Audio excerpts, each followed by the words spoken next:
मोक्षमार्गस्य नेतारं विहतारं कर्मभूभृतां ज्ञातारं विश्वतत्त्वानां वन्दे तद्गुणलब्धये। मंगलार्थी सज्जनों, जिन शासन के रहस्य को समझने के लिए हमने आधार के रूप में तत्वार सूत्र के 6वें अध्याय का 6वां सूत्र यहाँ से प्रारंभ किया है, जिसमें तीव्र मंद भाव की विशेषताओं को लेकर जीव के आश्रयों में विशेषता आती है, इस पहलू पर हमने चर्चा की है। हमने दूसरा पहलू प्रारंभ किया है, ज्ञात और अज्ञात भाव की विशेषता को लेकर आश्रयों में किस प्रकार विशेषता आती है। 3 बिंदुओं को लेकर हमने चर्चा उठाई है। जिनागम में तीनों प्रकार की विवक्षाएं उपलब्ध है, जानकर करे अथवा नहीं जानकर करे, आश्रयों में फर्क नहीं पड़ता। कभी यह भी कथन आता है कि जानकर करते हो तो विशेष आश्रयों की प्राप्ति होती है, और कहीं यह भी कथन आता है जानकर करोगे तो कम आश्रयों की प्राप्ति होगी। इसलिए अब ज्ञान को हटाने का प्रयास न करो, ज्ञान का तिरस्कार न करो। तीसरे बिंदु पर हमने चर्चा कल दोपहर में प्रारंभ की थी। जानकर जो प्रवृत्ति होती है वह कम आश्रयों में कारणभूत है, उसी की चर्चा आज करेंगे। ये संपूर्ण समय सार की विषय वस्तु को रखने का प्रयास होगा। टोडरमल जी साहब ने मोक्ष मार्ग प्रकाशक में एक उदाहरण दिया है। वे ये कहते हैं कि यदि हमारे हाथ में कोई फोड़ा हो जाए तो हाथ को काट नहीं फेंकना, हटाना फोड़े को है। हाथ में कोई समस्या ही नहीं है, आज तक भी तुमने इतना काम लिया है अपने हाथ से और आगे भी लेते रहोगे। समस्या फोड़े की है, फोड़े के पीछे हाथ को नहीं हटा बैठना। लोक में भी हम देखते हैं, नाल के पीछे जिस प्रकार घोड़ा नहीं खरीदा जाता, उसी प्रकार नाल खराब होने से घोड़ा खराब नहीं हो जाता। नाल समझते हो ना, जो नीचे ठोका जाता है। सिद्धांत कोई बताएगा, टोडरमल जी ने क्या बताया है। उदाहरण टोडरमल जी का है, फोड़े वाला। घोड़े वाला तो मेरा है, फोड़े वाला उनका है। क्या सिद्धांत क्या है इसका? सिद्धांत यह है कि जब जब भी तुमने परवस्तु को जाना, तब तब आश्रय जीव को हो गया, यह बात सत्य है। लेकिन वह आश्रय बोलो जानने के कारण नहीं हुआ है। जानने के साथ साथ जो राग मिलाकर जानता है, उस राग को उखाड़ फेंकना है, ज्ञान को उखाड़ नहीं फेंकना है। बिकॉज ज्ञान is your beauty, it's not actually even duty. ज्ञान करना चाहिए कि नहीं करना चाहिए, यह ऑप्शन ही गलत है। ज्ञान तो होता है, वो तो नेचर है, वो तो स्वभाव है। उसको ना उखाड़ फेंका जा सकता है, ना उसकी आवश्यकता भी है। तो उखाड़ फेंकना है अपने राग को। इसलिए जो एक पर्टिकुलर टीम वाले लोग हैं जो ज्ञान जानने का सर्वथा निषेध करते हैं और ये कहते हैं जानोगे तो छोड़ना पड़ेगा, विशेष आश्रय होगा, इस बात का हम खंडन कर रहे हैं। ये कहकर कि ज्ञान का बीज पड़ने दो, वो बीज आपको सुरक्षित रखेगा। देखो, आम प्रचलन में लोक में ये बोलते हैं। कैसे बोलते हैं लोग? ऐसे कोई लोग हैं जो बोलते हैं जानने से ज्यादा आश्रय होगा। हम लोगों में से देखो, हम लोगों में जब भी घर में कोई समस्या होती है तो 2-3 जो तत्व है जिनको स्वाध्याय की रुचि नहीं है, वे अक्सर एक बात कहते हैं। क्या कहते? तुम लोगों से तो हम लोग भले हैं ना, हम लोग कहीं नहीं जाते, ना सुनते ना कुछ करते, तुम लोग सुन सुन के गलती करते हो। ये कहकर वे क्या कहना चाहते हैं? अमन। ये कहकर वे क्या सिद्ध करना चाहते हैं? वे ये कहना चाहते हैं तुमसे हम भले मतलब क्या? नहीं जानना ठीक। जानकर ऐसा करते हैं आप लोग, ये ज्यादा असरों को प्राप्त होगा, उससे तो हम भले। लेकिन ये पूरा उद्यम आज का ये होगा, मेरा प्रयास ये सिद्ध करने के लिए कि नहीं, जो झगड़ भी रहा है और स्वाध्याय कर रहा है वो निश्चित तौर पर ऊपरी स्थान पर है, और जो शांत बैठा दिख रहा है आपको, स्वाध्याय से विहीन जीव है, उससे अच्छा वही जीव है जो भले ही झगड़ा कर रहा हो। आज वो पूरी सिद्धि मैं यहां से करने वाला हूं। ऐसे कैसे बोल रहे हैं आप? जानकर ऐसा कर रहे हैं। हम तो ये कह रहे हैं आज वो नहीं जानता तो आज न जाने वो क्या क्या करता। आज जान रहा है तभी तो यही तक सीमित है। ये सब जानने का ही कमाल है उसके, समझ रहे? अपने अक्सर एक बात सुनी होगी, एक घटना के रूप में बताया जाता है, आप घटना ले सकते हो चाहे जो कुछ लो उसको, कि एक पिता को आकर किसी ने ये कहा कि आपका लड़का बिगड़ गया है। कैसी बात करते हो? कोई ये बर्दाश्त नहीं कर सकता, इकलौता लड़का मेरा बिगड़ जाए, मुंह संभाल के बात करो। ठीक है, फिर आपने जैसा समझा हो, लेकिन हम आपको कह रहे हैं आपका लड़का बिगड़ गया हो, आपको यकीन नहीं हो तो हमारे साथ चलो, हम दिखाएंगे। ओके, कान की अपेक्षा आंखों पर सभी विश्वास करते हैं, करना भी चाहिए। देखो वो दूर दिखाई दे रहा है, रोड के उस तरफ, वहां पर देखो ऊपर बोर्ड पढ़ो, परमिट रूम लिखा है, बियर बार लिखा है। हाँ, बियर बार लिखा तो है। अभी उसके नीचे देखो टेबल कुर्सियां दिख रही है आपको? हाँ दिख रही है। होटल दिख रहा है? दिख रहा है। उसकी तीसरी टेबल दिख रही है? दिख रही है। वो कौन बैठा है कोने में? है तो मेरा ही लड़का। खबरदार उसको बिगड़ा कहा तो कैसी बात करते हैं? और क्या दिखाए आप? अरे कोई जरूरी नहीं उसमें बैठा है मतलब बिगड़ गया है, गया होगा किसी कारणवशात, दोस्त ले गए होंगे उसको। ठीक है, आपको यकीन नहीं आ रहा है अभी भी, चलिए थोड़ा पास से देखते हैं, छिपकर देखना है, जस्ट पीप। देखो उसके हाथ में क्या है, अच्छे से देखो आप। हाँ है तो, अच्छे से देखो, उस पर शराब लिखा है ना उस बोतल पर। ऐसा तो भ्रम नहीं है कि दूध उगर पी रहा होगा, यहां पर शराब है, पक्का है। बिगड़ गए, खबरदार जो बिगड़ गया बोला। सब अभी क्या बचा बिगड़ने में? अरे ली होगी किसी कारण से हाथ में, ली क्या? वो देखो अपने हाथ से ग्लास में डाल रहे, आप देख रहे हैं, और ग्लास फिर हाथ में ली है, उसको कोई नहीं देख रहा। देख रहे? हाँ देख रहा हूं, लेकिन नहीं बिगड़ा है मेरा लड़का। प्रमाण क्या है नहीं बिगड़े बनेगा? बोलो अभिषेक। प्रमाण ये है, पिताजी कहते हैं कि 1 मिनट में अभी समझते हैं हम बात को, और उस आदमी को लेके अंदर चले गए। और जैसे ही सामने जाकर खड़े हो गए, वो लड़का एकदम खड़ा हो गया। पिताजी नहीं बेटा, मैं तो यहां से गुजर रहा था, मैं ये सोच रहा था कि मैं बाहर जा रहा हूं थोड़ा किसी काम से, दुकान में अभी ध्यान देने के लिए कोई नहीं है, ये चाबी मुझे जरूरी में जाना पड़ रहा है, कोई काम निकल आया है। ठीक है, मैं अब निकलता हूं। अब जैसे ही वो पिताजी उससे संवाद कर रहे हैं, उस दरमियान वो बोतल को छिपा रहा है पीछे। आप समझते हैं? बोतल को छिपा रहा है। हाँ पापा जी, हाँ पापा जी बोल रहा है। तो बाहर आकर पिताजी उसको कहते हैं, उस आदमी को, मैंने कहा था ना मेरा लड़का बिगड़ा नहीं है। देखो पिताजी को अभी भी उसमें उम्मीद दिख रही है। मैं क्या कह रहा हूं? मैं ये कह रहा हूं, इतनी लड़ाई झगड़ा करते हुए भी जो बराबर स्वाध्याय आज भी करता है, वो आज भी बचा है।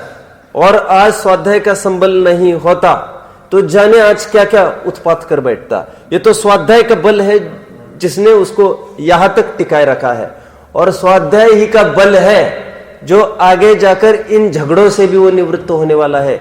यह सब बल ज्ञान का है।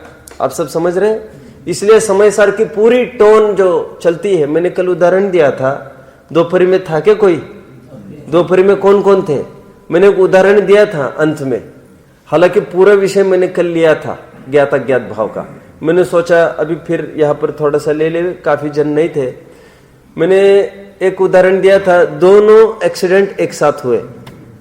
जो लाइसेंस होल्डर है उसको कम आश्रय होता है गवर्नमेंट के हिसाब से, और जो लाइसेंस होल्डर नहीं है उसको ज्यादा आश्रय होता है।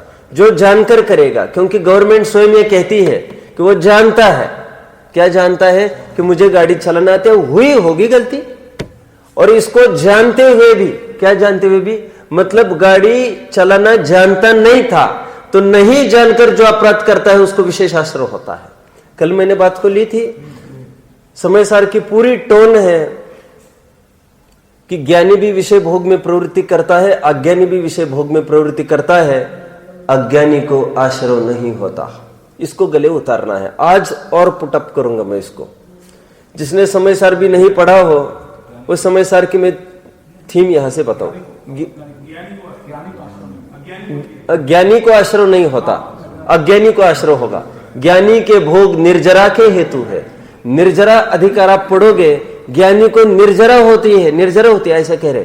कब? भोग करने के काल में निर्जरा कही। उसका क्या उचित है ये भी मैं बताता हूं। और जो अपर पक्ष का कहना है लोग भटक जाएंगे समय सार पढ़ पढ़ के, वो क्यों कहते वो भी मैं बताता हूं। यद्यपि उनकी बात सर्वथा असत्य नहीं है, क्योंकि बनारसी दास जी हमारे विद्वान ये समय सार पढ़कर ही भटक गए थे, और भटकी अवस्था में ही समय सार नाटक को लिखा है उन्होंने। तो ये असत्य बात नहीं है, बस बात ये है उसमें से पढ़ने की कला हमारे पास होनी चाहिए। समझ में आता है?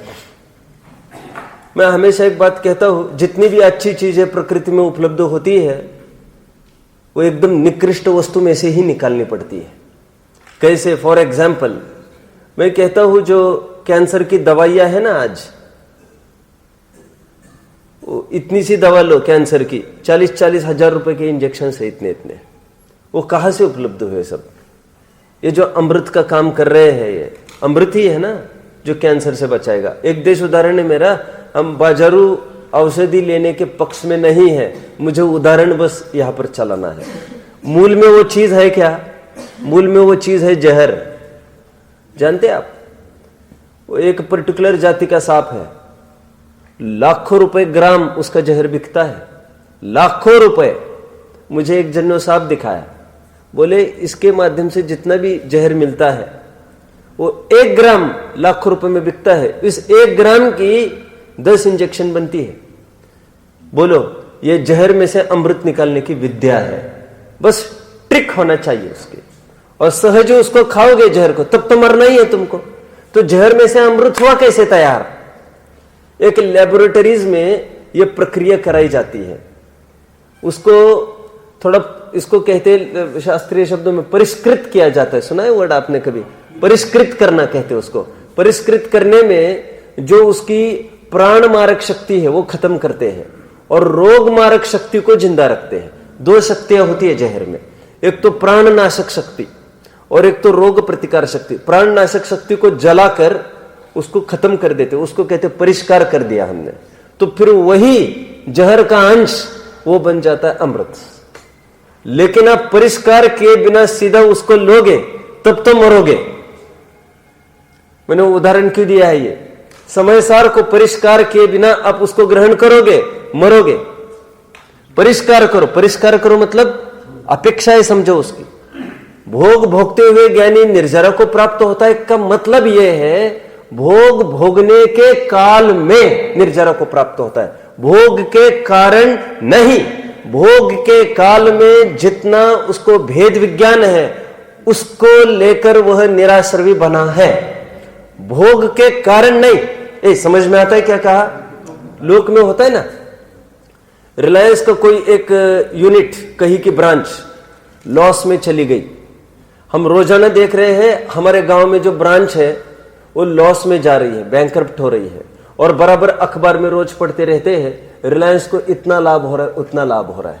मुझे कहना क्या है? मैं ये कहना चाहता हूं इस यूनिट में इतना लॉस होते हुए भी यह एक ही यूनिट नहीं है, ऐसे हजारों यूनिट चलते हैं सब जगह, और ऐसे सैकड़ों जगह भी लॉस हो जाए ना तो रिलायंस पर कोई आँच आने वाली नहीं है। क्यों? 10 गुना तो प्रॉफिट हो रहे ना अन्य यूनिट से। आप समझ रहे मेरी बात को? मैं क्या कहना चाहता हूं? रिलायंस बहुत प्रॉफिट में है ऐसा जो कथन हुआ वो जो प्रॉफिटेड यूनिट्स है उसकी तरफ से किया गया कथन है। और इनको करना गौण, किनको गौण करना? जहां से लॉस होता है उन यूनिट्स को गौण करना।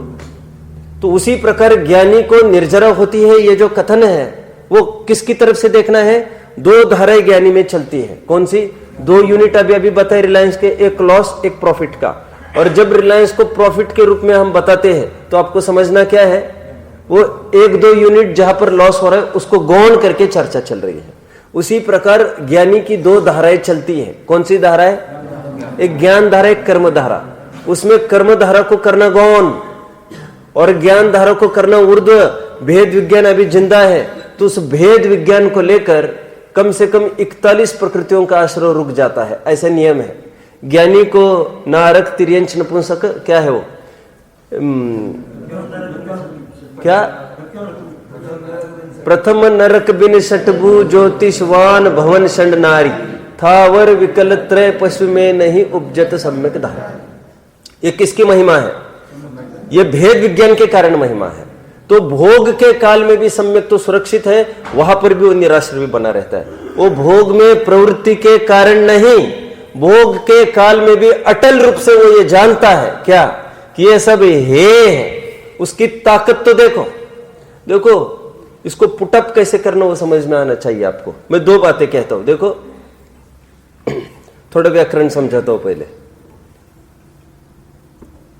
हमने उनको इतनी दफे मांगा, अभी तक नहीं दे रहे वो चीज।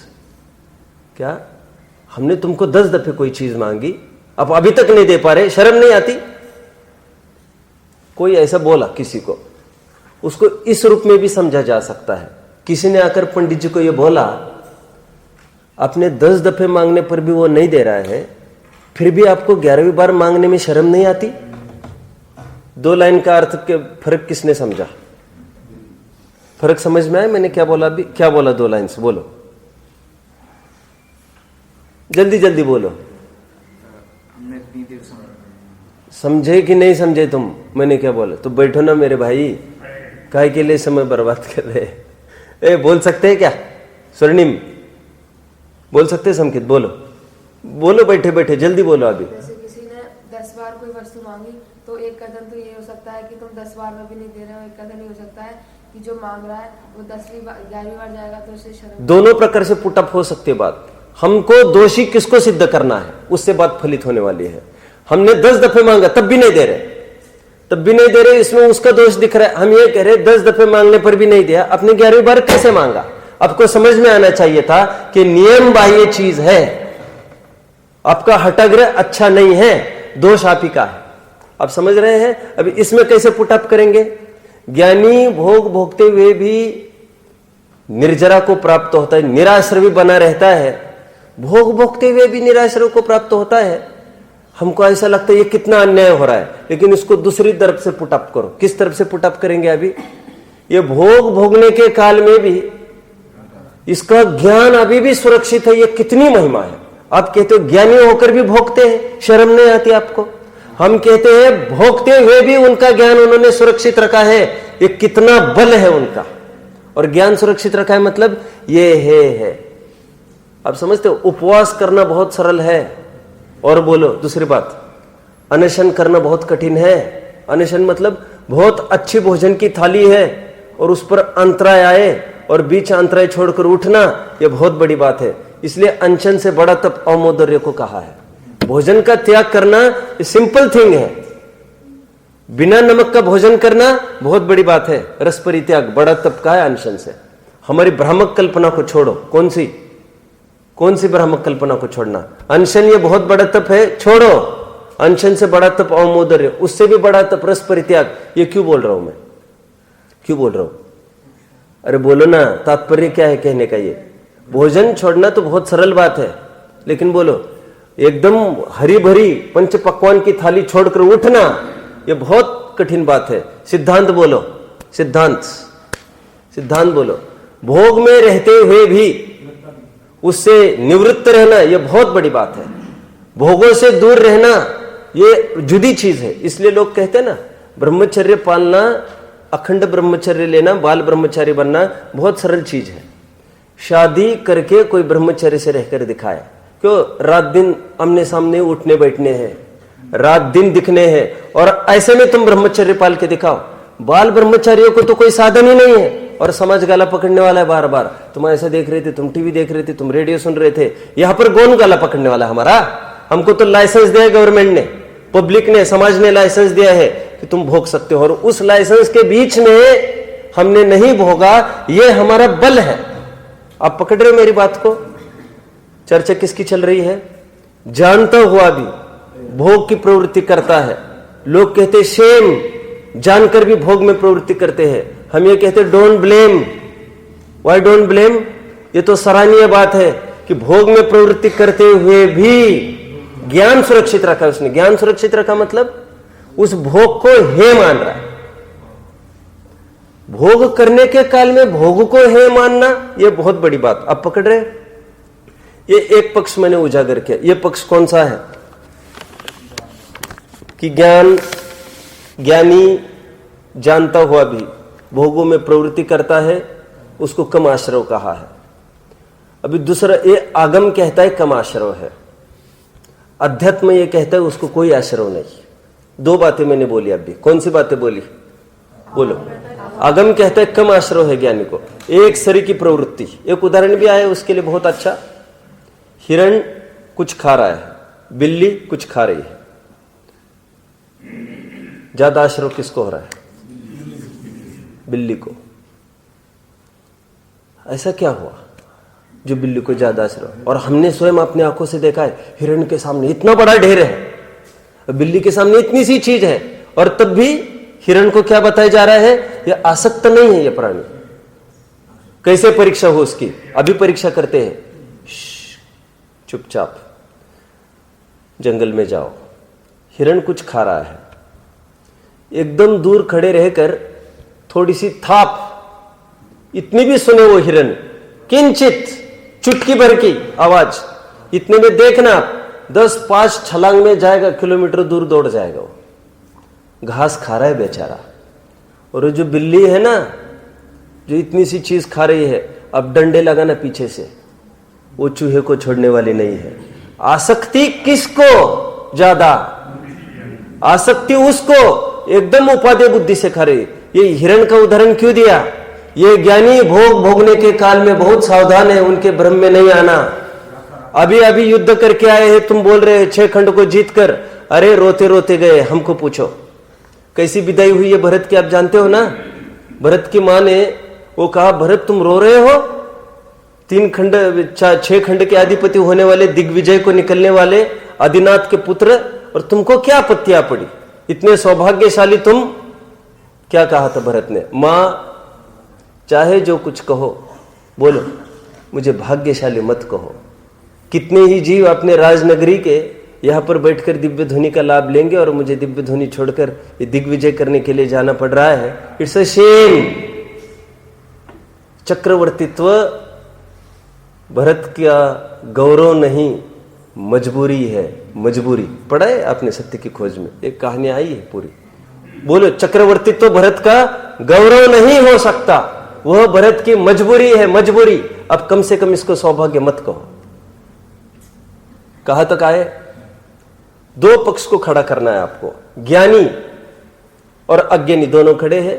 ज्ञानी विषयों में प्रवृत्ति करता है, उसको कम आश्रव, ये आगम कहता है। अध्यात्म कहते हैं उसको आश्रव नहीं होता। आगम ने ऐसे क्यों कहा कम आश्रव होता है? एक बात तो नक्की है, क्या? ज्यादा आश्रव होता है। ऐसा तो ना आगम बोल रहे ना अध्यात्म बोल रहे। आगम ने ऐसे क्यों बोला कम आश्रव होता है? क्योंकि आगम ये कहता है अप्रत्यक्ष अनावरण, प्रत्यक्ष अनावरण और संचलन 3 कषाय की चौकड़ी अभी जिंदा है। उतना तो आश्रव होगा कि नहीं मेरे भाई? 41 प्रकृतियों का निरोध बस हो गया है।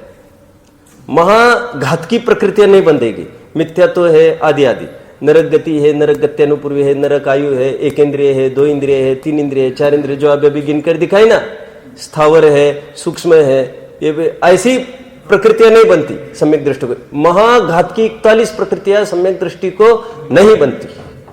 इस अपेक्षा से आगम क्या कहता है? कम आश्रव होता है ज्ञानी को। लेकिन अध्यात्म क्या कहता है? समकित आश्रव होता ही नहीं ज्ञानी को। ऐसा कैसे बोल दिया? ऐसा कैसे बोल दिया? क्योंकि अध्यात्म अनंतानुबंधी कषाय को ही कषाय कहता है, और बाकी की कषाय, अरे भाई वो कषाय थोड़ी है। राजा मर गया तो कितनी सेना बची? 1,00,000 जन गए थे लड़ाई करने, 1,00,000 सेना है और एक राजा है।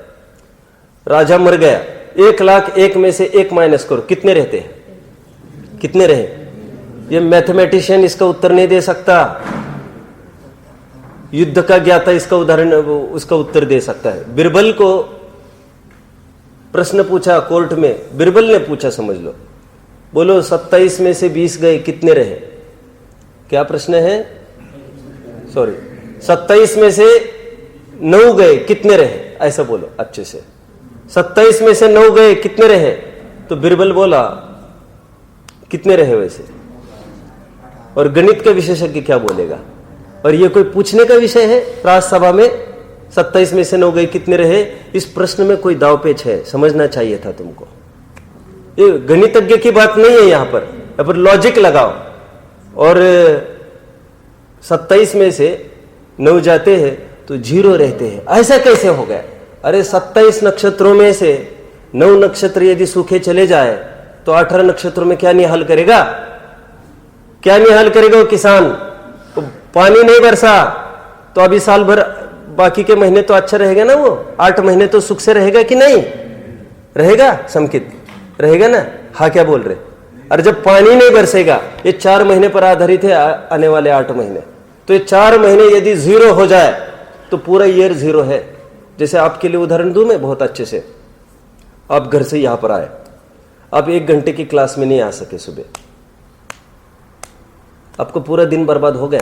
नहीं, हमने तो बहुत पढ़ा कि अरे जिसके लिए तुमको हमने यहां पर रखा है वो काम तो नहीं हुआ ना, मूल काम नहीं हुआ, और जो फालतू बातें करे उसके लिए वो तो हमारा प्रयोजन ही नहीं है। एक अंश हमारी दृष्टि से 0 है ये। आप पकड़ रहे मेरी बात को? जो जिस दृष्टि से, जो जिसका बल जिसके दिमाग में बना रहता है वो वहां से ही बात करता है। नैतिकता में 0 हो गए और स्कूल में टॉप कर लेना, और जो नीतिज्ञ है उसकी दृष्टि में आप 0 हो, समझ लेना आप। मैंने क्यों कहा ये? अध्यात्म ये कहता है अनंत अनुबंधी कषाय कोई कषाय ही नहीं है। मिथ्या तो जाने के बाद, मिथ्या तो बैरी का अंश भी बुरा है, लिया ना 7वें अध्याय के। सभी पापों से बड़ा पाप जानकर पहले मिथ्या तो को छुड़ाया है। जैन धर्म में तो ये परिपाटी है, बोलो, पहले बड़े पाप को छुड़ाया जाता है। सप्त व्यसन आदि से भी बड़ा पाप जानकर पहले मिथ्या तो को छुड़ाया। आगम तो ये बोलता है सबसे बड़ा पाप मिथ्या तो है। अध्यात्म क्या बोलता है? अध्यात्म ये नहीं बोलता सबसे बड़ा पाप मिथ्या तो। क्या कहता है? बोलो, मिथ्या तो ही पाप है। ये पाप की संतानें तो कहो नहीं, ये जाने के बाद सब कुछ ठीक हो जाएगा, आप इतना बस कर लो। समझते हैं? 2 अपेक्षाओं को लेकर चर्चा चलेगी। एक तो ज्ञानी को कम आश्रय होता है, आगम बोलता है, उसकी चर्चा हम अभी तक कर ही रहे हैं। अध्यात्म यह कहता है जानकर विषयों में प्रवृत्ति होगी तब भी उसको आश्रय नहीं होगा। आगम कहता है जितनी मात्रा में विषय में प्रवृत्ति है ना, राग है, उतना तो आश्रय होगा, घबराना नहीं। भरत जी ने लड़ाई करी, 96,000 पत्नियों के साथ भोग किया, आदि आदि, तो जितना राग है उसको लेकर बंद हुआ कि नहीं? हाँ हुआ, अप्रत्यक्ष अनावरण संबंधी हुआ। ये जैन धर्म में सबको एक सरी का न्याय है। फिर तकलीफ खड़ी होगी बड़ी आपने को। क्या तकलीफ खड़ी होगी? वे तो मानते ही है उनका कान्हा कृष्ण है ना, उनका वो लीलाएं करता है, चोरी करता है, माखन चुराता है ना, वो जिस प्रकार वो कृष्ण को सामने रखते हैं चोर के रूप में, फिर किस प्रकार साड़ियां छिपाता है, आदि आदि, गोपियों के साथ कैसा रमण करता है। ऐसा होते हुए भी क्या कहते हुए? कुतूहल है, निर्बंध है। ये बहुत बड़ा संकट खड़ा होगा फिर हमें। हमारा अध्यात्म का एकांत करेंगे तो उनका कृष्ण सत्य हो जाएगा। फिर राजपाठ करते हुए भी वे मुक्त सिद्ध हो जाएंगे। हमारे यहाँ कर्मयोगियों को नहीं माना है, राजपाठ करते हुए कोई धर्मात्मा नहीं होता है। यहाँ पर हमने राम ने माना, सबको माना, लेकिन बोलो विरक्त अवस्था में उनको हमने पूज्य माना है। राजपाठ करते हुए बीवी बच्चों के साथ उनकी प्रतिमाएं हमने आज तक स्थापित नहीं की है, क्योंकि राम किसी आदमी का नाम थोड़ी है। राम तो चरित्र गुण की परे है, सम्यक दर्शन ज्ञान चारित्राणि मोक्ष मार्ग है। पकड़ रहे? तो मुनि दशा का नाम राम है, वो मुक्त अवस्था का नाम राम है, तो उनकी हमारी पूज्यता है। कहाँ तक आए? अभिषेक कहाँ तक आए? ज्ञानी जानकर विषयों में प्रवृत्ति करता है और इसलिए उसको निराश्रव कहा है। वो निराश्रवपना कहा, वो कहाँ की तरफ से देखना है? सो सब महिमा ज्ञान तनी मुनिनाथ कहे। भोगों में जितनी प्रवृत्ति है आगम उसको आड़े हाथ लेता है। अरे मुनियों को तक प्रतिक्रमण प्रायश्चित काय के लिए बोला? फिर श्रुत सागर को जाना पड़ रहा है, वहां पर गो गेट लॉस्ट तो नहीं बोल रहा हूं मैं, भेज दिया वहां पर। कहां पर भेज दिया? कहां पर भेज दिया? मरने के लिए भेज दिया है। मरने के लिए भेज दिया है। किसने? अकंपन ने श्रुत सागर को। जाओ वहां पर, तुम्हारे कारण हमको दिक्कत नहीं होना चाहिए। उनको जो कषाय करानी है वो तुम्हारे साथ करे, निकल जाओ यहां से। ये प्रतिक्रमण प्रायश्चित काय के लिए? वो अपराध है ना। अरे आहार को जाने के पहले, आहार के आने के बाद क्या करते हैं मुनिराज? प्रतिक्रमण।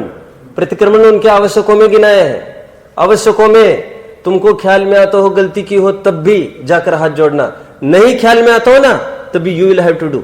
आवश्यक में गिनाया उसको। सॉरी कब बोला जाता है संकित? गलती होने पर कि वैसे ही सॉरी सॉरी बोलना, हमसे गलती हो गई, गलती हो गई। प्रतिक्रमण उनको आवश्यक में डाल दिया है। काय के लिए? जब कोई गलती नहीं हुई, तुम्हें पकड़ में नहीं आ रही होगी। छठो गुणस्थान भूमिका ही ऐसी है। तो नगर में जाकर आए, जरूर तुम्हारा मन भटका होगा। तो मैं क्या कहना चाहता हूं? वैसे मैं ये कहना चाहता हूं, छठवें गुणस्थान में जो क्रियाएं हो रही है आहार विहार निहार की, उसके लिए भी उनको प्रतिक्रमण करना पड़ता है। तो चौथे गुणस्थान में जो भोगों की लीलाएं है वो सर्वथा निराश्रवी कैसे होगी? तो आगम तो आगे आड़े हाथ लेगा और आगम तो डंके की चोट बोलेगा कि कषाय जिन जीवों को बंद नहीं करना हो, बोलो ये कषाय ना करे। उन्होंने मिथ्यात्व की बात तो उठाई नहीं। क्यों नहीं उठाई? अरे मिथ्यात्व जाने पर भी अभिबंध होगा, यह आगम को कहना है। मिथ्यात्व से बंद नहीं होता ये तो बात ही नहीं है। अब पकड़ रहे मेरी बात को? क्या बोला मैंने? जिन जीवों को बंद नहीं करना हो वे कषाय ना करें। आगम ये बोलता है। अध्यात्म क्या बोलता है? अध्यात्म को यह लगा ये कषाय कषाय के जोर में मिथ्यात्व को ओझल ना कर देवे। पहला घड़ा बेस फाउंडेशन ही उसका खराब होगा, मिथ्यात्व नहीं जाएगा। तो अविरति प्रमाद कषाय योग की कहा बात रखे? जह मूलम्मी विनट्ठे, जहां है ना मूले नष्टे कुतः शाखा। यदि मूल कहीं नाश हो जाए तो शाखा कहां से रहेगी? तो मिथ्यात्व का पहले अभाव कर दो। ये लॉजिक है उसके पीछे। समय सार में एक प्रश्न पूछा है, ये समय सार नाटक का कुछ पढ़ के दिखाऊंगा। हमको यहां से क्या सिद्ध करना है? एकांश। अभी दूसरी बात, अध्यात्म का पक्ष चलेगा। अभी ज्ञानी को आश्रव नहीं होता है। अभी आश्रव नहीं होता है मतलब क्या समझना? वो अनंत अनुबंधी की अपेक्षा, वो अपने अपने दायरे में रहकर बात कर रहा है। डेंटिस्ट के पास कोई आया मरीज और उसने क्लीन चिट दे दी, कहेगी you are well and fine, fit and fine. तो फिट एंड फाइन जो उसने सर्टिफाई किया है डॉक्टर ने, that is conferred only to, उसका अपना अपना जोन है। मैंने दांत के बारे में, और दूसरे दिन उसको हार्ट अटैक आए और वो दावा करे उस डॉक्टर पर, आपने तो कल बताया नहीं, आपने तो फिट एंड फाइन बोल दिया। अरे मैंने तो दांत की तरफ से बोला है, 32 को देखकर मैंने कहा सब ठीक ठाक है। उसके लिए तुम हार्ट स्पेशलिस्ट के पास जाओ। तो समय सार कितनी बात करता है? ओनली मिथ्यात्व और अनंत अनुबंधी कषाय जो ज्यादा आश्रव के कारणभूत है उसी की बात करता है। ज्यादा आश्रव मतलब अनंत गुना आश्रव अनंत अनुबंधी और मिथ्यात्व से होता है, और अविरति प्रमाद कषाय से अनंतवे भाग होता है, संसार रह गया। बोलो ना चुल्लू भर। कई उदाहरण ऐसे है। राजा मारातू सेना की कितनी कीमत है? जैसे अंक बिना, ये एक का अंक नहीं होगा तो आगे की जीरो की कितनी वैल्यू है। इसलिए मैं कहता हूं करोड़पति बाप करोड़ रुपए कमाता है और लड़का क्या करता है आगे? बस कुछ जीरो बढ़ाने के लिए उसका प्रयास चलता रहता है। क्या जीरो बढ़ाना समझ में आता है ना? मतलब कुछ नहीं करता है, कमाना कम। समय सार में एक प्रश्न पूछा है, शंकाकार को भी एक बात खली कि एक तरफ ज्ञानी है एक तरफ अज्ञानी है। हमको समझ में नहीं आता ज्ञानी और अज्ञानी का क्राइटेरिया आपने अब डिफरेंशिएट किया है, कौन से क्राइटेरिया से किया है? ज्ञानी और अज्ञानी का जो भेद करते हैं उसका आधार क्या है हमको समझ में नहीं आ रहा है। कौन बोल रही है? शंकाकार। जो जग में विचरे मतिमंद, क्या बोल रहे हैं? जिस प्रकार जग में कोई मतिमंद विचरण करता है, मतिमंद मतलब अज्ञानी, सुछंद सदा वरते बुध तैसो। ज्ञानी भी कैसा प्रवर्तन करता है? ज्ञानी भी स्वच्छंद प्रवृत्ति कर रहा है। ठीक है, शंकाकार की शंका है, जो जग में विचरे मतिमंद सुछंद सदा वरते बुध तैसो, चंचल चित्त असंजित वैन। क्या? उसका भी चंचल चित्त है, इसका भी चंचल चित्त है, इसके भी असंयमित वैन है, इसके भी असंयमित वैन है। असंयमित वैन समझ में आता है? असंयमित वचन। लक्ष्मण खड़ा है एक तरफ, रावण खड़ा है, तो लक्ष्मण क्या बोल रहा होगा? प्लीज भैया, ऐसे बोल रहा होगा, एक्सक्यूज मी प्लीज, खून की नदियां बहा दूंगा, मस्तक को संभालना, चीर देगा, तुम्हें अभी अंदाजा नहीं है मेरा। क्या बोल रहा होगा? वो सब कुछ बोलता हुआ, अरे बोलने में भी कुछ भी अंतर नहीं पड़ रहा है, राम भी वैसे ही बोल रहे, रावण भी वैसे ही बोल रहे। ये तो एक प्रकार से कहना चाहिए, जो ये कहा जाता है ना, राम ने 10 दफे कहा, नोटिस भेजी कि हम तो सीता से मतलब है, वो तो ईमान, मैं ये नहीं कह रहा वो झूठ है, वो तो हमको क्या प्रकट करना है, राम का चरित्र, इस रूप से हम प्रकट करते हैं। लेकिन घबराने की आवश्यकता नहीं है। गाली गलौच वहां से हुई होगी तो राम ने नहीं की होगी क्या? तुम नहीं छोड़ेंगे? अरे हम भी नहीं छोड़ेंगे तुमको, ईट का जवाब हम भी पत्थर से देंगे। तुमने हमको क्या समझ रखा है? हमने क्या चूड़ियां पहनी है क्या? और नहीं, उसके बिना तो बाण चला ही नहीं सकते फिर। और बाण चलाते समय उनको ज्ञान में है कि नहीं, ये छाती में लगेगा तो चिर जाएगा, पता है कि नहीं, कि वैसे ही डरा धमका रहे, यहां से वहां से बाण निकल रहे, ऐसा है क्या? मैं क्या कहना चाहता हूं? चंचल चित्त असंजित वैन, दोनों तरफ समान बातें हैं। शरीर स्नेह यथावत जैसो, जैसे शरीर का स्नेह अज्ञानी का है, वैसे शरीर का स्नेह ज्ञानी का भी वैसे ही देखने में आता है। शरीर के प्रति बहुत स्नेह है, टाइम हो गया भोजन का, चलो भोजन करने, थोड़ा लेट हो गया, कहते भाई अब समय में भंग मत किया करो। समझ में आता है? बराबर इनका शेड्यूल लेकर निकलते, कितने बजे क्या करना, कितने बजे क्या करना, थोड़ा भी आगे पीछे इनको नहीं चलता। शरीर स्नेह बराबर है उनको वैसा ही, इतने बजे यहां पर दिखेंगे, इतने बजे यहां पर दिखेंगे। भरत का पूरा शेड्यूल पैक है, समझ में आता है? इतने बजे भोजन ही करते दिखेंगे। तो जैसा अज्ञानी है उनको अमुक चीज चाहिए ही चाहिए, तो वैसे ही ज्ञानी है, हमको तो कुछ फर्क ही नहीं समझ में आता है। भोग संजोग परिग्रह संग्रह, क्या बोल रहे? भोग संजोग परिग्रह संग्रह, सब जैसे अज्ञानी में दिख रहा है वैसे इसमें दिख रहा है। ये भी सज धज कर निकलते हैं, एक भी अंगूठी कम होगी भरत जी को नहीं चलती, बिल्कुल भी एडजस्ट करना काम नहीं है। थोड़े भी प्रेस्ड कपड़े नहीं होंगे, ये फेंक दिए, ये क्या है? डिसिप्लिन नहीं है तुमको, समझ में आता है? सब सज धज कर, जितना उनका अपना अपना आभूषण है, सब कुछ, घंटों लगते होंगे सजने में दर्पण के सामने। जैसे अज्ञानी समय गंवा रहा है, ये बराबर समय गंवा रहे यहां पर। शरीर संजोग परिग्रह संग्रह, कितना परिग्रह है उनका? 96,000 रानियां है। वैसा परिग्रह तो अज्ञानी को सचमुच होता भी नहीं है। जितना परिग्रह ज्ञानी को है ना, वो तो ये बोल रहा है, अज्ञानी ये तो शंकाकार ये बोल रहा है, जैसा हम अज्ञानी में देख रहे हैं वैसा ही ज्ञानी में देख रहे हैं। मैं तो सच्ची बात बोलूं, सच्ची बात क्या है? जैसा अज्ञानी में देख रहे हैं ना, उसको सैकड़ों गुना ज्ञानी में दिखेगा, क्योंकि पुण्य उन्हीं के तो फलता है। 96,000 रानियां किसी अज्ञानी के नसीब में है क्या? 8,000 18,000 है क्या किसी के नसीब में? और भरत का तो कितना पुण्य का उदय, और हमारा एक आइटम आज खाया तो फिर हफ्ते में रिपीट हुआ। ये क्या है? पिछले हफ्ते में तो सब्जी बनी थी, रोज लौकी लौकी खा के परेशान हो गए। मेरी बच्ची कभी कहती थी, खनियाधाना में लौकी ही आती थी ना वहां पर, तो कहते पापा जी लौकी खाते खाते उब गए। मैं कहता था बेटा कभी ऐसा भी तो बोला करो, खाते खाते उब गए। समझ में आता है? वी वॉन्ट ऑलवेज, देखो हमको चेंज चाहिए, लेकिन चेंज हमको विषयों में ही चाहिए। तकलीफ ये है हमारी, विषय से निर्विषय होने का चेंज हम समझते ही नहीं इसको। ये भी कोई चेंज हो सकता है। तब तो बहुत छोटी थी खैर, इसलिए कुछ बोल भी पाती थी, अब तो पता है उसको सेटेड क्या उत्तर मिलेगा। अपने चुप रहो। मैं क्या कह रहा हूं, क्या विषय चल रहा है मेरा? अरे एक भी आइटम हफ्ते में फिर से रिपीट हुआ तो क्यों रिपीट हुआ? अज्ञानी कही के खाने के लिए जीते हैं क्या?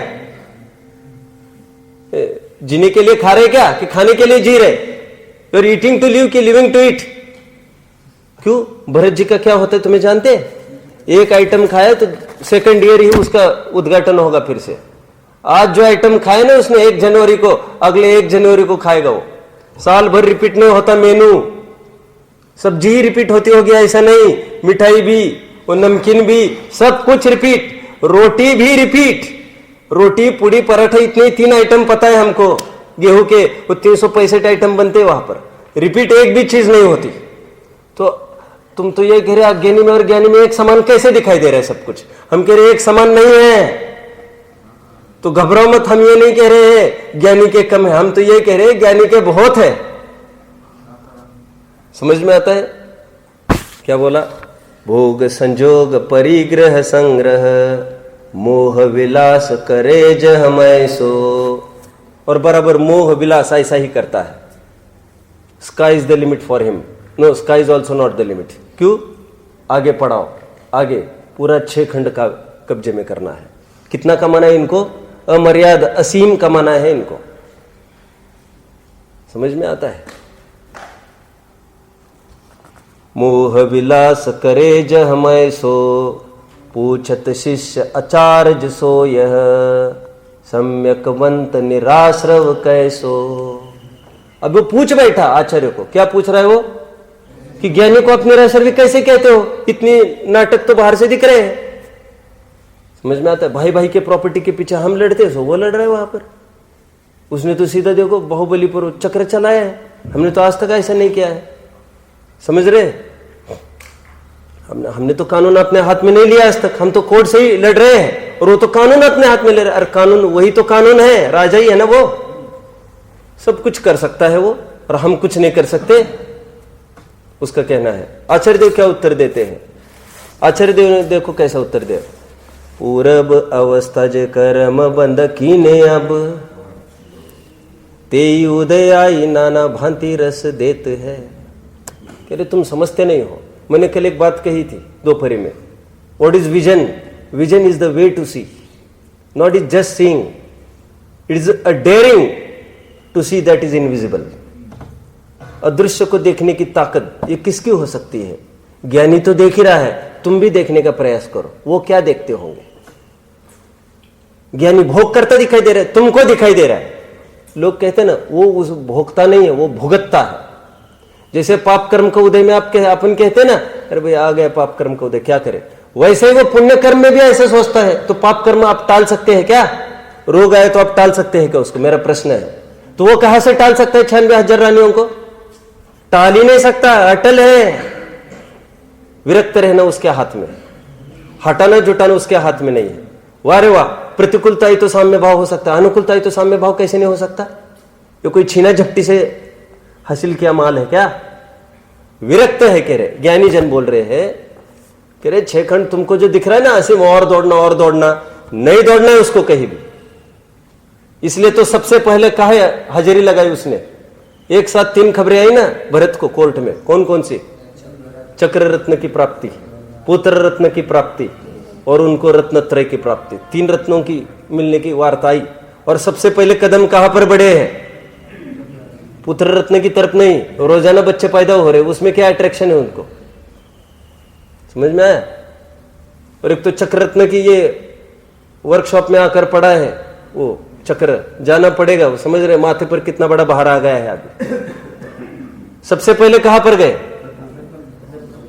निकले हैं पिताश्री के पास नहीं, भगवान आदिनाथ के पास। कैवल्य की प्राप्ति हुई, दिव्य ध्वनि। आधी रात गए, दिव्य ध्वनि फिर चालू हो गई। क्या कहना चाहता हूं मैं? तुमको जो दिखता है असीम असीम असीम, नहीं चाहते वे, कितने रोते रोते निकले हैं। वे तो ये समझते हैं मैं अभी हट जाऊं ना यहां से तो दूसरा कोई योग्य नहीं है संभालने वाला।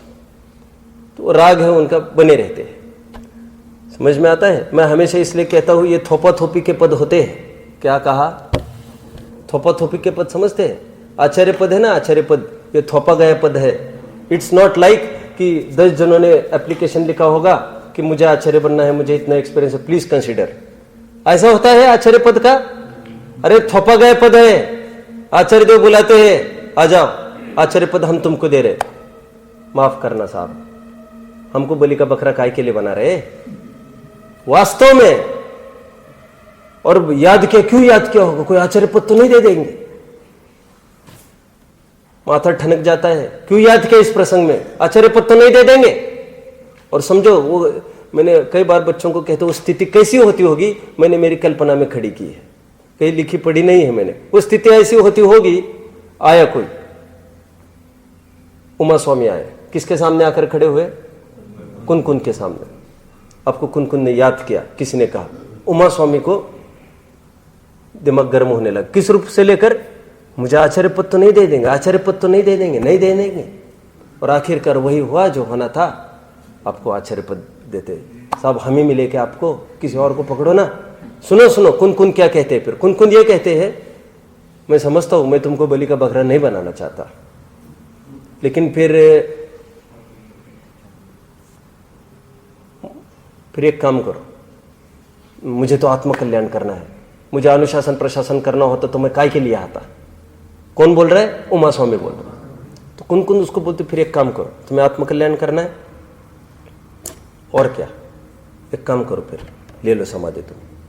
नहीं साहब इतनी ताकत नहीं है, तो सुन मुझे समाधि लेनी है, मेरे ऊपर उपकार करो, नहीं तो मेरी समाधि चली जाएगी। ये बहुत ब्लैकमेल करके ये थोपा गया पद है ये।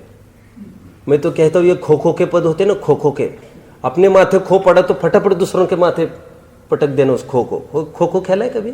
जानते हो कैसे गेम हो? अब वो बगल वाले को देखो, बस खो जाए, दौड़ने देना उसको, बैठने देना चुपचाप। क्यों दौड़ाता है फालतू में? ये खो जैसे लादे हुए पद है। अब ये आचार्य जैसे उमा स्वामी हुए, इनका चित्त थोड़ी ना ठीक रहता है, फिर ये इनकी निगाहें निरंतर दौड़ती रहती है। कोई योग्य है कि जो दूसरे बलि का बकरा बनाया जा सकता है? हम फंसे, हम किसी और को फंसाए, मुक्त हो। लेकिन सुनो, मुक्त ऐसे नहीं हो सकेंगे, आपको बड़ी कीमत चुकानी पड़ेगी। क्या?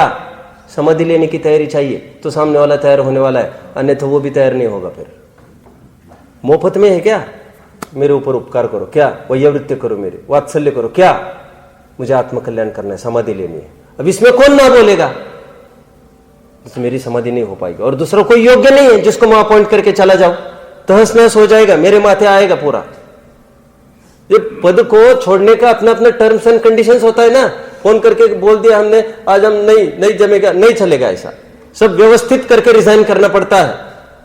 समझ में आ रहा है? नेक्स्ट प्राइम मिनिस्टर वोट लेने तो वो नए पुराने प्राइम मिनिस्टर वही खड़ा रहता है, ऐसा करो वैसा करो, और बाइज्जत उसको घर पर छोड़ा जाता है पहले प्राइम मिनिस्टर को, और कितना ही टाइम उसके संपर्क में रहना पड़ता है। ऐसा प्रॉब्लम आ गया, वैसा प्रॉब्लम आ गया, अब मुझे कुछ नहीं पूछना, मेरा कोई संबंध नहीं, ऐसा नहीं चलेगा। तुमको मरते दम तक हम पे करने वाले हैं। गवर्नमेंट मरते दम तक पीएम को पे करती है?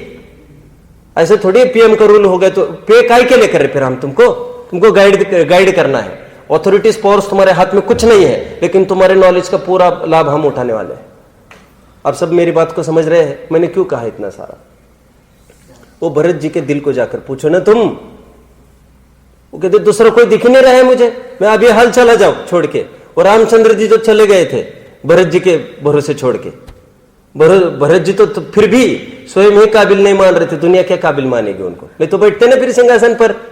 तो रामचंद्र जी तो छोड़ के चले गए थे अयोध्या को, अयोध्या तब भी नहीं मानी थी, अब भरत जी कैसे छोड़ के जा सकते? दूसरा कोई दिखे तो आप समझते हैं मैं कितना सारा क्यों कह रहा हूं? ज्ञानी के अंतस को टटोल के देखा जाए, ज्ञानी सर्वथा निराश्रवी है। समझते हैं? 96,000 रानियां करते दिख रहे हैं, अरे कौन सा सुकून है? कौन सा सुकून है उसमें 96,000 रानियों करने में? वो 96,000 क्यों करते फिर आप लोग? अरे ऐसा है, देखो ये पहले जमाने में तो बहुत होता था ऐसा, और राजा महाराजा पहले जितने भी हुए हैं आप उनको गलत नहीं समझना, 100 बच्चे पैदा किए। और आज गवर्नमेंट बोल रहे हैं हम तो हमारे एक, देखो ये समय की परिस्थिति की जरूरत होती है। भोग भूमि खत्म हो गई थी, आदमी नहीं थे। भोग भूमि में लोग थोड़ी होते, विशेष नहीं होते हैं। अब कर्म उसका विस्तार कैसे होगा? कर्म भूमि में तो कर रहे हैं, एक जन 10 शादियां कर रहे हैं, 1000 शादियां कर रहे हैं, सैकड़ों शादियां कर रहे हैं। वो समय की जरूरत है। जैनत्व का प्रचार प्रसार होगा कैसे? आप समझ रहे? ये लोक व्यवस्था में बता रहा हूं, ऐसा चलता रहता है। तो 96,000 शादियां करी है, वो ये दिखाता है वहां की एक, वहां की एक, वहां की एक, वो कब्जे में आ गए। वो पूरा वहां जहां की लड़की की वो पूरा स्थान कब्जे में आ गए ना अपना। मुंबई की लड़की मैंने शादी करी तो पूरा मुंबई मेरा जोन हो गया। क्यों? ये मुंबई के दामाद है, ये पूरे मुंबई के, उनको रिस्पेक्ट करेगा। तो पूरा उनको अधीन कैसे किया जा सकता है? तो एक एक जैसे डीलर सब डीलर नियुक्त करते हैं ना, वैसे इन्होंने एक एक जगह की लड़की ले ली है। वो कोई उनको इंटरेस्ट नहीं है, उनको एक आधिपत्य स्थापित करना। वो भी क्यों? निर्बाध रूप से जैन शासन का प्रचार प्रसार होता रहे। फिर कोई कल खोपड़ी ऊपर करेगा, कोई ये कहेगा यहाँ पर मंदिर नहीं बनने देंगे, वहां पर। पहले चुप करो, सबको एक आधिपत्य में लेकर और फिर निर्बाध रूप से अपना शासन करते हैं। उनको कोई इंटरेस्ट नहीं है। तुम करना चाहते हो, आ जा तू। अब भी हम तो पहले ही तैयार है, हमारे इस्तीफा रेडी रखा है, तुम्हारा इस्तीफा दे देना, अरे रेडी रखा, ये ले जाओ। लेकिन कोई भरत का सब्स्टिट्यूट नहीं मिल रहा है, आप समझते हो। इसलिए ज्ञानी को निराश्रवी कहा है। उसके अंतस को देखा जाए, उसके अंतस को दिखाने वाला ये समयसार ग्रंथ है। समयसार नहीं देखोगे, ज्ञानी के भोग निर्जरा के हेतु है, ये आपके गले नहीं ही उतरेगी। पूरब अवस्था जे कर्म बंद कीने अब, तेई उदय आई नाना भांति रस देते है। उदय आकर खिर रहे हैं, उसमें क्या करे बेचारा? पूर्व में बांधा है, अभी उदय आकर खिर रहा है। के शुभ साता के अशुभ असाता रूप, दूहु में न राग न विरोध समचेत है। बस हमारे इतना काम है, हम ज्ञाता बने रहते हैं, जो हो रहा है हो रहा है। यह जथा जोग क्रिया करे, फल की न इच्छा धरे। हमको कोई इच्छा नहीं किसी फल की। जीवन मुक्ति को विरद गही लेते हैं, संसार में रहकर भी उससे विरक्त रहते हैं। जलते भिन्न कमल है। लोगों को क्या पूछते हो हमारा कितना मन लगता है? हमारे मन को पूछो तो हम बताएंगे। ये किसी डिक्शनरी में ये अर्थ नहीं निकल सकता, ये तो आपको अंत समझना पड़ेगा। श्रद्धान को जोर में हमेशा एक बात कहता हूं, मैंने स्कूल में पढ़ा था ये एक बच्चे की कथा कि बच्चा मेले में खो गया। ये डॉक्टर साहब वाला बच्चा नहीं है, ये मेरा अपना दूसरा बच्चा है जो हमने स्कूल में पढ़ा है। ये बच्चा खो गया मेले में, तो उसको पूछा कि हु इज योर मदर, तुम्हारी माँ कौन है? अब नाम तो व्हाट इज योर नेम, तो घर का जो निकनेम था पप्पू। अब पप्पू से काम निकलने वाला है क्या उसका? हु इज योर मदर, तो क्या बोला वो? बोलो mother, oh my mother is the most beautiful lady in the world. क्यों? ब्यूटी क्वीन होगी उसकी माँ, मिस वर्ल्ड होगी क्या उसकी माँ? बहुत सुंदर होगी। किसी डिक्शनरी में नहीं मिल सकते ये वर्ड्स, आपको श्रद्धा की तरफ से जाकर देखना पड़ेगा। Where is your house? How is your house? My house, oh my house is the, बोलो, paradise of the world, it's the best place in the world, it's the heaven. क्या बोल रहे वो? स्वर्ग है मेरा घर, और मेरे घर जैसी सुहानी जगह नहीं तो बहुत करोड़ों का मंजिली बिल्डिंग होगी उसकी, होगी, और झोपड़े में रहता होगा टूटे फूटे। वो तो श्रद्धा के, उसको किसी आर्किटेक्चर थोड़ी ना बोलेगा वो बेस्ट बिल्डिंग है। आप समझ रहे हैं? कोई चमड़ी का ज्ञाता ये थोड़ी बोलेगा उसकी माँ बहुत सुंदर है, वो तो उसकी श्रद्धा में जाकर देखो। उसको हम श्रद्धान को टटोले ज्ञानी के तो पकड़ में आएगा वो किसमें राहत देख रहा है। 96,000 जनों के, मैं हमेशा इसलिए कहता हूं 96,000 जनों के दिल में भरत बसता है। भरत के दिल में कौन बसता होगा? सुभद्रा बसती होगी क्या? एक जन भी नहीं बसता उसके दिल में। उसके दिल को जाकर टटोलो।